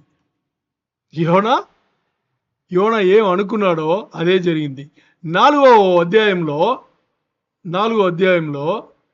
2వ వచనం చదవండి. యెహోవా నేను నా దేశమందుండగా, ఎక్కడ ఇశ్రాయేలు నేను ఉండేటప్పుడు నువ్వు నాకు ఆజ్ఞాపించేవే ఏమని? ఇట్లా జరుగునని నినవే వెళ్ళి నువ్వు ఈ ఆజ్ఞను వెళ్ళి చెప్పు అని చెప్పావే. అప్పుడే నేను చెప్పలేదా? ఏమని? చదవండి. ఇట్లు జరుగునని నేను అనుకుంటుని కదా, ఇట్లు జరుగునని నేను అనుకుంటుని కదా, అందువలనే నీవు కటాక్షమును జాలియును. ఎందువల్ల ఇప్పుడు చెప్తున్నాడు. ఎందువలంటే నీవు కటాక్షమును జాలియును బహుశాంతమును అత్యంత కృపయు గల దేవుడు అయ్యుండి పశ్చాత్తాపపడి కీడు చేయక మానుదువని నేను తెలుసుకొని దానికి ముందుగానే తార్షీషునకు పారిపోతుని. అంటే యోనా ఏం చెప్తున్నాడంటే, దేవా కంప్లైంట్ చేస్తున్నాడు దేవుడి దగ్గరనే. అక్కడ అలాగే ఉంటుంది, దేవుడి దగ్గరనే దేవుని గురించి కంప్లైంట్ చేస్తున్నాడు. ఏమని? నువ్వు మంచివాడు. ఏమంటున్నాడు తెలుసా? నువ్వు మంచివాడు, నువ్వు కరుణామయుడు, నువ్వు జాలిగల దేవుడు. నువ్వు ఎవరన్నా పశ్చాత్తాపడి మారి, అంటే వాళ్ళ చెడు దారులన్నీ వదిలి వాళ్ళు వెళ్ళే దారి నుంచి మారి పశ్చాత్తాపడితే నువ్వు వాళ్ళని క్షమించి వదిలేస్తావు అని నాకు ఎప్పుడు తెలుసుది? నేను ఇశ్రాయేల్ దేశంలో నువ్వు ఆజ్ఞాపించాను, అక్కడ ఉండేటప్పుడే నాకు తెలుసు. ఇందుకే కదా నేను రానని చెప్పాను. ఇప్పుడు నేను ఏమనుకున్నాను అదే కదా జరిగింది అని చెప్పేసి దేవుని మంచితనం పైన ప్రశ్నిస్తాడు. యోనా ఏం చేస్తున్నాడు ఇక్కడ? దేవుని మంచితనం. ఇప్పుడు దేవుడి దగ్గర ఉండేది మంచి గుణాలే కదా. ఓకే, యోనా ఇక్కడ ఏం గుర్తించలేదంటే, నీకు ఎలా దేవుడో, ఎవరికి? యోనాకు ఎలా దేవుడో, రక్షణ కల్పించిన దేవుడో అదే దేవుడే అన్యులకు కూడా దేవుడు. అదే దేవుడే నీకు నచ్చని వాళ్ళకు కూడా దేవుడు. ఇప్పుడు దేవుడు ఎలా వదిలిపెడతాడు? దేవునికి సృష్టిలో నువ్వు ఒకటే, అన్యులు ఒకటే. ఒకవేళ నువ్వు ఆలోచన చేస్తే అన్యుల నుంచే కదా నువ్వు వచ్చావు. ఇప్పుడు మన కేసులు తీసుకుందాం, అన్యులుగా ఉంటే కదా వచ్చావు, అంతేనా? ఓకే, యోనాకు ఏంటంటే, యోనాకును ఇశ్రాయేల్ జనాంగము ఈ రోజు కూడా ఏంటంటే, దేవుడు ఏర్పరిచింది ఇశ్రాయేల్ జనాంగమును మాత్రమే, అన్యులు ఏర్పరచుకోలేదు, అన్యులకు రక్షణ లేదు. దేవుని కృప కానీ, దయ కానీ, కరుణ కానీ, లేకపోతే ప్రేమ కానీ ఏది కూడా అన్యులకు ఉండకూడదని అనుకుని ఇంకా బతుకుతున్నారు. అదే మనస్తత్వం యోనాకు. సో యోనా ఏం చేస్తున్నాడు? ఇది నువ్వు ఇలా చేస్తావని నాకు ముందే తెలుసు కదా, నేను అనుకునింది జరగలేదని వాడి కోపం అంట. ఏది? యోనా ఏం అనుకున్నాడో అదే జరిగింది, అందుకని నేను పారిపోయాను, నన్ను మరలా తీసుకొచ్చి నువ్వు అదే పని ఎందుకు చేపించావు అని దేవుడి పైన కోపం. ఏం చేస్తాడు? 4వ అధ్యాయంలో కోపడి ఏం చేస్తాడు? ఊరి బయట వెళ్ళి కూర్చోడానికి స్థలం కల్పించి అక్కడ కూర్చుంటాడు. కూర్చుని ఏం చేస్తున్నాడు తెలుసా? నినవే పట్టణం చూస్తాడు, ఏం జరుగుతుందని చూద్దాం, పట్టణంకి ఏం జరుగుతుందని చూద్దామని. ఇప్పుడు చూస్తుంటే ఎండ భయంకరంగా ఉంటుంది. అర్థమైందా? ఎండ భయంకరంగా ఉంటే అక్కడ ఉండలేడు. సో దేవుడు ఏం చేస్తాడంటే ఎండను కావాలని కల్పిస్తాడు. ఓకే, ఇప్పుడు దానికైనా ముందో మాట ఏది? ఇలా దేవుడి దగ్గర అడిగాడు కదా, మంచితనాన్ని ప్రశ్నించి, నువ్వు ఇలా చేస్తావని నాకు తెలుసు కదా, అందే కదా నేను తార్షీషుకు పారిపోవాలని నేను పారిపోయింది అంటాడు కదా. అనేటప్పుడు ఏమంటాడు తెలుసా? దేవుడు ఏమంటాడు తెలుసా? యోనా చూడండి, యోనా దేవుడి పైన కోపడుతున్నాడు.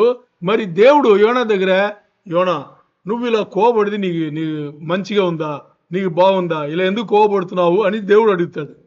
అంటే దేవుడు స్థానంలో యోనా ఉన్నట్టు, యోనా స్థానంలో దేవుడు ఉన్నట్టు జరుగుతాయి ఇక్కడ అన్నీ. ఎందుకంటే దేవుడు తన బిడ్డలతో అలాగే ఉంటాడు. దేవుడు తన బిడ్డలతో, దేవునికి సాధకమైన బిడ్డలైనా కానీ వ్యతిరేకమైన బిడ్డలు కానీ దేవుడు ఒకే స్టాండ్లో ఉంటాడు. అందుకే ఆయన దేవుడుగా ఉన్నాడు. ఇప్పుడు మనకు నచ్చిన వాళ్ళతో ఎలా ఉంటాం, మనకు నచ్చిన వాళ్ళతో ఎలా ఉంటాం, ఈ తేడా దేవుడి దగ్గర ఉండదు. నచ్చిన వాళ్ళైనా నచ్చని వాళ్ళైనా దేవుని స్టాండ్ ఒక్కటే, ఒక్కలాగానే చూస్తాడు. సో ఇప్పుడు యోనా నువ్వెందుకు ఇక్కడ కోపడతావు అని అడిగేటప్పుడు అప్పుడు మరి యోనా వచ్చేసి ఇంకా కథలు చెప్తాడు. ఓకే, అయిపోయిందా? ఇప్పుడు యోనాకి పాఠం కల్పించాలని దేవుడు ఏం చేస్తాడంటే కూర్చున్న చోట ఓ చెట్టు మొలిపిస్తాడు. అర్థమైందా? ఓ చెట్టు మొలిపించి ఎందుకు మొలిపిస్తాడంటే యోనాకి తెలియాలని. ఎండ ఎక్కువ ఉంటుంది, ఆ చెట్టు కొమ్మలు ఉంది కదా, ఎక్కువ కల్పించి కరెక్ట్ అలా వచ్చి వాడు కూర్చున్న చోట అలా వచ్చి నీడ కల్పిస్తాడనమాట. ఎందుకంటే ఎండ ఎక్కువ ఉంది, గాలిని కూడా దేవుడే ఎక్కువ గాలి పంపించేట్టుగా ఉంటుంది అక్కడ, నువ్వు చదివి తెలుస్తుంది. సో ఈ ఎక్కువ గాలితో తట్టుకోలేకుంటే ఇప్పుడు చెట్టు తక్కువని వచ్చింది, అంటే దేవుడు కల్పించాడు కాబట్టి టకటకడ నుంచి వచ్చి ఇప్పుడు సెట్ వేసినా లేట్ అవుతుంది కదా, అలా వేయాల టకటకడమని మొలిపించి వచ్చి అలా వచ్చి నీడ ఇచ్చింది. సరే, బాగుంది కదా. బాగుంటే భయంకరంగా ఎండ ఉండేటప్పుడు నెక్స్ట్ డే మార్నింగ్ దేవుడు ఏం చేశాడు తెలుసా, ఓ పురుగుని పంపించి ఆ చెట్టు మొత్తం తినిపించాడు. అయిపోయిందా? అయిపోతే మరి ఆ రోజు కూడా ఎండ వస్తుంది కదా, గాలి దేవుడు కావాలని బలమైన గాలి వీచి ఆ ఎండల మాడి బయటగా ఉంటే యోనా ఏం నిర్ణయం చేస్తున్నాడు తెలుసా, ఈ జీవితానికి నేను చచ్చిపోవచ్చు అని మరలో చెప్తాడు. 4వ అధ్యాయంలో మాత్రం 3 సార్లు చచ్చిపోవాలి అనుకుంటాడు. యోనా గొప్ప ప్రవక్త 4వ అధ్యాయంలో మాత్రం 3 సార్లు చచ్చిపోవాలి అనుకుంటాడు. ఇప్పుడు ఈసారి కూడా నేను చచ్చిపోతే మేలు, ఈ బతుకు నాకు ఎందుకు అంటే ఎండ తట్టుకోలేక వేడి గాలి తట్టుకోలేక నేను చచ్చిపోతే మేలు అని.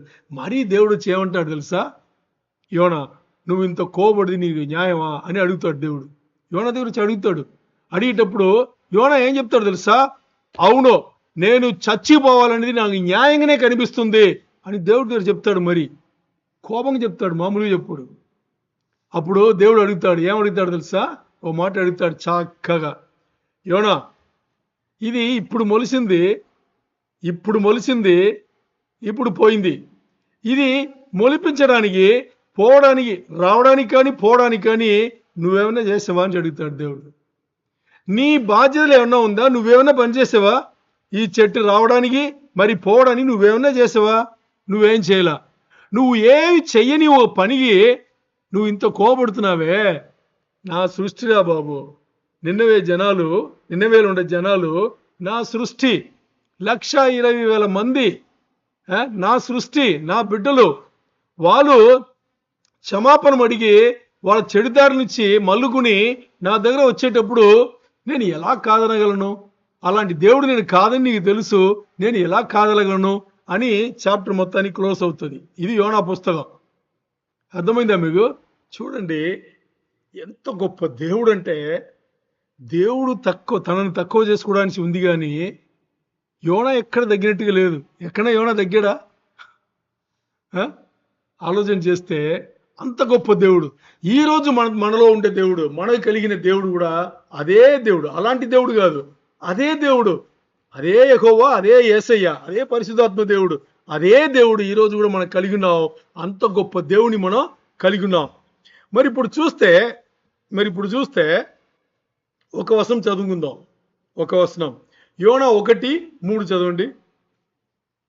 పాఠాలు నేర్చుకుందాం, కొన్ని పాఠాలు. యోనా 1:3 చదవండి. అయితే యెహోవా సన్నిధిలో నుండి తార్షీసు పట్టణమునకు, అంటే దేవుని మాట వినకుండా, దేవుని ఆజ్ఞలు అంటే గైకొని చేయకుండా తార్షీసు పట్టణముగా పారిపోవాలని యోనా యొప్పేకు పోయి, యొప్పే అనేది పోర్ట్ అనమాట. అంటే పోర్ట్, అక్కడ ఓడ ఎక్కాలి.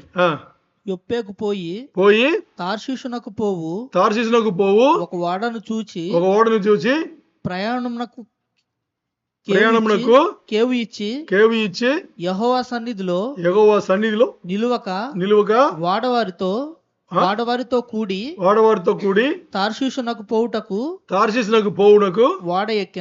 ఓడ ఎక్కెను. అంటే ఇక్కడ యోన కథ మనకు అన్ని తెలిసింది. ఇప్పుడు దాని గురించి మాట్లాడము. కొన్ని పాఠంలో దేవుని బిడ్డలు చాలా సందర్భంలో దేవుని సన్నిధిని కోల్పోతున్నారు. అంతే, వేరేం కాదు. యోనా చేసిన పని ఏంటి?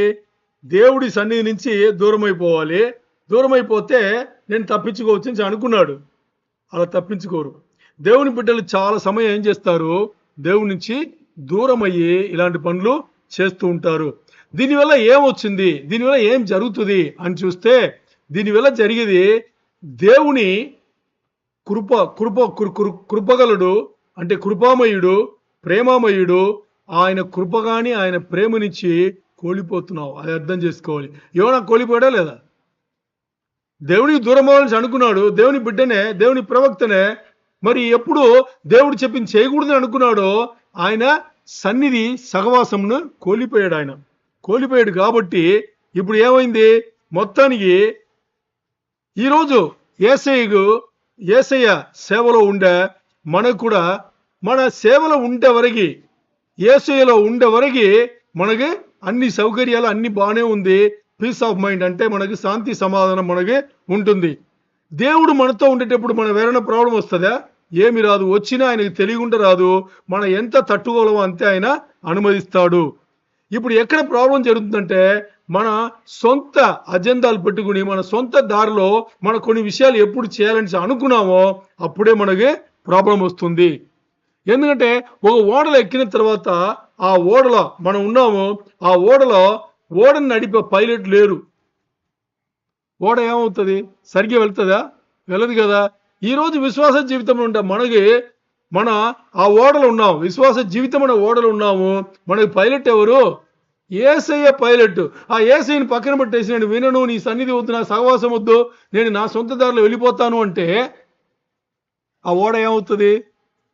ఎక్కడో గాలికి, ఎక్కడో తుఫానుకి పోతాయి. నడిపేవాళ్ళు లేకుండా పోతాయి. అది చాలా చాలా ఇంపార్టెంట్. ఎందుకంటే ఇక్కడ మనం ఏం చేస్తున్నాం తెలుసా? దేవుడి దగ్గర యోనా కంప్లైంట్ చేసినట్టు కంప్లైంట్ చేస్తున్నావు. ఏమని కంప్లైంట్ చేస్తున్నావు అంటే, యోనా ఏమని కంప్లైంట్ చేశాడు? నాకు ముందే తెలుసు కదా నువ్వు ఇంత మంచివాడు, అంత మంచివాడు, నువ్వు అందుకని నువ్వు ఇది పని చేస్తావు నాకు తెలుసు, అందుకే నాకు ఇష్టం లేదన్నాడు కదా. అలాంటి పనులు మనం చేయకూడదు. మనం ఇక్కడ చేయాల్సిన పని ఏంటి అంటే, దేవుడి దగ్గర నుంచి దూరం మనం అవుతాం. కానీ ఇప్పుడు యోనా కథలో మనకు ఏం తెలిసింది? యోనా దేవుడి దగ్గర నుంచి దూరం అయ్యాడు, కానీ దేవుడు దూరం అయ్యాడా? లేదు కదా. ఓకే, ఇక్కడ మనం కూడా ఏం చేస్తామంటే, ఏదో ఒకటి ఈ పాపపు ఊపిలో, ఈ జీవితంలో పడిపోయి మనమే దేవుడి దగ్గర నుంచి దూరం అవుతాం. దేవుడు మనకు ఎప్పుడు దూరం కాడు. మరి దేవుడి నుంచి దూరం అయిపోయి కొన్ని ఇబ్బందులు వచ్చేటప్పుడు ప్రార్థన ఎలా ఉంటాయి తెలుసా? దేవా నన్ను వదిలేసావు అంటాం. ఏది వెళ్ళిపోయింది? ఎవరు? మనం వెళ్ళిపోయి మన ప్రార్థనలు ఎలాగుంటుంది? నన్ను వదిలేసావు, నా ఇలాగుంది, నా ఆ కష్టాలు ఉన్నాయి, ఈ కష్టాలు ఉన్నాయి, నాకు అది చేయి ఇది చేయి అంటాం. వెళ్ళిపోయింది నువ్వే కదా. మరి వచ్చేయి దేవుడి దగ్గర. అలా వెళ్ళిపోతే కాపాడని ఇంకా ఎవరు కూడా లేనే లేదు. ఎందుకంటే దేవుని యొక్క ప్రకాశమైన ఆ మొగం నుంచి వచ్చే కాంతి ఉంది కదా, అది చాలా చాలా ఇంపార్టెంట్. అంటే దేవుని కరుణామయుడు కానీ, కరుణ కానీ, కృప కానీ లేని వాళ్ళు బతకలేరు. మనకి దేవుని గురించి చాలా విషయములు తెలియకుండా మన దేవునికి దూరం అవుతారు. కానీ తెలిస్తే మనం ఒక్క క్షణం కూడా ఉండలేము. ఆలోచన చేయండి. 24 పెద్దలు గుర్తున్నారా మీకు? ప్రకటన చేస్తున్నాం కదా. 24 పెద్దలు ఎక్కడున్నారు? వాళ్ళు పరలోకంలో సింహాసనముకు చుట్టి ఉన్నారు. 24 పెద్దలు ఏం చేస్తున్నారు తెలుసా? చెప్పండి, ఏం చేస్తున్నారు? 24 గంటలు పరిశుద్ధుడు పరిశుద్ధుడు పరిశుద్ధుడు అని సాష్టాంగపడి స్తుతిస్తున్నారు. అదే 24 పెద్దలు ఈ భూమిలో ఉండేవాళ్ళే కదా. తెలుసా మీకు? ఈ భూమిలో ఉన్నవాళ్ళే ఇప్పుడు అక్కడ ఉన్నారు. మరి ఈ భూములే వాళ్ళ జీవితాలు వాళ్ళు చేసుకున్నారు. ఏదో చేసుకున్నారు, దేవుణ్ణి ఎరిగారు, పోయారు. ఇప్పుడు పైన ఉన్నారు. మరి పైన పోయి వాళ్ళు ఎందుకు వేరే పనులు చేయట్లా? ఎందుకు ఆ పని చేస్తున్నారు? దేవుని పూర్తిగా ఎరిగిన వాళ్ళు ఆ పని తప్పితే ఇంకో పని చెయ్యరు. చేయాల్సిన అవసరం కూడా ఉండదు, దేవుణ్ణి ఎరిగి ఉంటాయి. ఇప్పుడు ఆలోచన చేయండి. కాస్త దేవుని మాటలు మాట్లాడుతున్నాం, కాస్త దేవుని పాటలు పాడుకుందాం, కాస్త ఆరాధన చేసుకుందాం. జీవితాల్లో దేవుడు ఎంత మంచి పని చేశాడు తెలుసా? దీనికే ఏమి చేయకుండా ఇప్పుడే మొదలుపెట్టే దానికే జీవితాలు ఇంత మంచిగా తీసుకెళ్తున్నాడంటే ఆ దేవుని కొంచెం పూర్తి ఎరిగితే, ఇంకొంచెం ఎదిగితే, ఆ ఎరిగిన వాళ్ళు 24 పెద్దలు ఏం చేస్తున్నారు? అదే పని చేస్తున్నారు. దేవుణ్ణి పరిశుద్ధుడు పరిశుద్ధుడు పరిశుద్ధుడు అని కొనియాడుతూనే ఉన్నారు 24 గంటలు. మన పని కూడా అదే. అందుకని మనం అలాంటి పనులు చేయకూడదు. సో ఇక్కడ యోనా చివరిలో మాట, యోనా ఏం చేస్తాడో తెలుసా? యోనా వచ్చేసి ఇక్కడ చేసిన పని, యోనా దేవుడి దగ్గర నుంచి దూరమై ఉండేటప్పుడు ఇప్పుడు దేవుడి దగ్గర ప్రార్థన చేయలేడు. మీకు షాక్గా ఉంటుంది. దేవుడి దగ్గర నుంచి యోనా దూరమైపోయాడు. దూరమై ఉండేటప్పుడు యోనా ప్రార్థన చేయలేడు. ఏమని ప్రార్థన చేస్తాడు? తండ్రి నేను నీ పరిచర్యలోనే ఇలా కొనసాగేటప్పుడు నాకు ఇంత ఇబ్బందులు వచ్చింది, అది జరిగింది, ఇది జరిగింది, నన్ను కాపాడని అడగలడా? మీరెవరు వినట్లా. యోనా దేవుడి నుంచి దూరం అయిపోయాడు.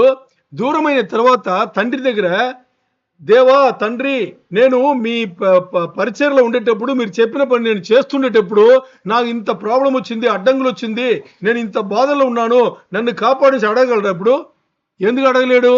ఎందుకంటే ఇప్పుడు దేవుని దారిలో లేడు, ఆయన సొంత దారిలో ఉన్నాడు. సొంత దారిలో మీరు వెళ్తుండేటప్పుడు మీరు ప్రార్థన చేస్తే దేవుడు వినడు. మరి ఎప్పుడు దేవుడు వింటాడంటే ఎప్పుడైతే మీరు సొంత దారిని వదిలిపెట్టి మీరు మారు మనసు మరి పొంది పాపక్షమాపణ అడిగి మరీ మీరు ప్రార్థన చేస్తారో అప్పుడు దేవుడు మన మాటలు దేవుడు వింటాడు. అంతవరకు వినడు. యోనా కేసులో అదే జరిగింది. యోనా కేసులో ఏం జరిగింది? దేవుడు ఆజ్ఞాపించాడు, ఎల్లు, నా ఆజ్ఞను వెళ్ళి అక్కడ వాళ్ళకి చెప్పు అనేటప్పుడు అటువైపు వెళ్ళిపోయాడు. అటువైపు వెళ్ళి ఎంతవరకు మాట వినలేదు, ఎంతవరకు సొంత అజెండాలు వెళ్ళిపోయాడు. చేప కడుపులో ఉండి 3 రోజులు 3 పగలు 3 రాత్రి పూట అక్కడ ఉండి ఆ బాధలని అనుభవిస్తే అప్పుడు తెలిసింది. ప్రార్థన చేసింది ఎక్కడ తెలుసా? యోనా చేప కడుపు నుంచి, సముద్రం నుంచి కూడా కాదు, చేప కడుపు నుంచి ప్రార్థన చేశాడు. ప్రార్థన చేసేటప్పుడు 2వ అధ్యాయం 9-10 చెప్పినట్టుగా సాల్వేషన్, రక్షణ అనేది యెహోవా దగ్గర నుంచి మాత్రమే అని ఎప్పుడైతే మరీ మనసు మారాడో, మరీ ఎప్పుడైతే దేవుడి దగ్గర వచ్చి ప్రార్థన చేశాడో అప్పుడు దేవుడు ఏం చేశాడు? చేపను పంపించి, అంటే ఓపెన్ చేసి అక్కడ నేలపైన పడినట్టుగా మనం అక్కడ చూస్తాం. చాలా చాలా ఇంపార్టెంట్. అందుకని ఈరోజు వాతావరణంలో పరిస్థితులు ఎలాగున్నా కానీ యోనా లాంటి పనులు చేయొద్దు. యోనా లాంటి పనులు చేయొద్దు. ఏ సిచ్యువేషన్ అయినా కానీ, ఎలాంటైనా కానీ ఏం చేయాలి? ఇప్పుడు ఉండే జీవితం దేవుడిచ్చిన జీవితం చాలా చక్కగా వెళ్తుంది. ఈ జీవితంలో ఉండేటప్పుడే మనం ఏం చేయాలి? దేవునికి దగ్గర అవ్వాలి, ఇంకా దగ్గర అవ్వాలి, ఇంకా దగ్గర అవ్వాలి, ఇంకా దగ్గర అవ్వాలి. అయితే అంటే ఏదైతే దేవుని మాటలు మన ముందు వస్తుందో ఆ మాటలను సీరియస్గా పట్టుకుని మనం ఏం చేయాలి? మన జీవితంలో దాన్ని పాటించి కొనసాగాలనేది ఈరోజు దేవుడి దగ్గర మనం మాట్లాడుతున్నాం, దేవుడి దగ్గర మనం నేర్చుకుంటున్నాము. సో ఇక్కడ చూస్తే 2 విషయాలు. ఒకటి ఏం తెలుసా మీకు? మీరు జీవితాలు సంవత్సరాలు గడిచగొలిది ఏమవుతాయి తెలుసా? దేవుని మాట వినకుండా మీరు వచ్చే దీనికి, దేవుని మాట విని వచ్చే దీనికి తేడా ఉంది. ఎందుకు తెలుసా? యోనా చివరిలో నిన్నవే వెళ్ళాల్సింది వచ్చిందా లేదా? అది ఇక్కడ పాఠం. ఎప్పుడైనా దేవుని ప్రణాళిక నెరవేర్పు వస్తుంది కానీ మానవుల ప్రణాళిక అస్సలు నెరవేర్పుకు రాదు. మొదటి అధ్యాయంలో దేవుడు చెప్పేటప్పుడే దేవునికి మంచివాడుగా యోనా ఉండేటప్పుడే ఏం చేసి ఉండొచ్చు? పని చేసి ఉండొచ్చు కదా. మరి ఎందుకు అంత కష్టాలు పడి 3వ అధ్యాయంలో మరి పాఠం తెచ్చుకుని ఆ తర్వాత నువ్వు వెళ్తున్నావు? ఆ తర్వాత నువ్వు సరిగ్గా వెళ్ళావా? లేదే. మనం కూడా జీవితంలో ఈరోజు అంతే. దేవుడు ముందుగా మంచిగా మనం ఉండేటప్పుడు, అన్ని మంచిగా జరిగేటప్పుడే ఇలా మాటలు చెప్పేటప్పుడు మనం వింటే మనం బాగుపడతాం. మరి మనం వినం కదా. అప్పుడు ఏమవుతుంది? కొన్ని ప్రాబ్లమ్స్ అన్ని తీసుకొచ్చిన తర్వాత అప్పుడు మరలా దేవుడు అదే చెప్తాడు. కొత్తగా ఏం చెప్పుడా? మొదటి అధ్యాయంలో మొదటి వచనంలో ఇచ్చిన అదే ఆజ్ఞ 3వ అధ్యాయంలో 1వ వచనం కూడా అదే ఆజ్ఞ యోనాగిస్తే అప్పుడు చేయాల్సిన అవసరం పడింది. ఎందుకు అంటే సముద్రం అడుగున వెళ్ళిపోయి చేప కడుపులో ఉంటేనే మనం మారుతామా, లేకపోతే మారచ్చు కదా. అది ఈరోజు మనకి దేవుడిచ్చేది. సో ఏదైనా కానీ దేవుడి ప్రణాళికనే నెరవేరుతుంది. చివరిలో కాదు, మొదటి నుంచే ఆయన ప్రణాళికనే నెరవేరుతుంది. అందుకని దేవుడితో పోటీ పడడం కాదు ఇక్కడ. దేవుడు చెప్తే దాని మరుమాట లేదు. దేవుడు చెప్తే వినాల్సిందే, చేయాల్సిందే. అందుకని ఈ రోజే మనం అందరూ కూడా ఏం చేయాలి? యేసయ్యకు సమర్పించుకోవాలి. యేసయ్యా, నువ్వు ఏం చెప్పినా, నీ ఈ వాక్యం ఏమొచ్చినా నా ముందు నేను అది గైకొని నా జీవితంలో పాటిస్తాను, నేను మారుతాను, నీలాంటి జీవితంకు రావడానికి నేను మారుతాను అనేది ఈరోజు మనం తీసుకోవాలి. దేవునికే మహిమ కలుగును గాక.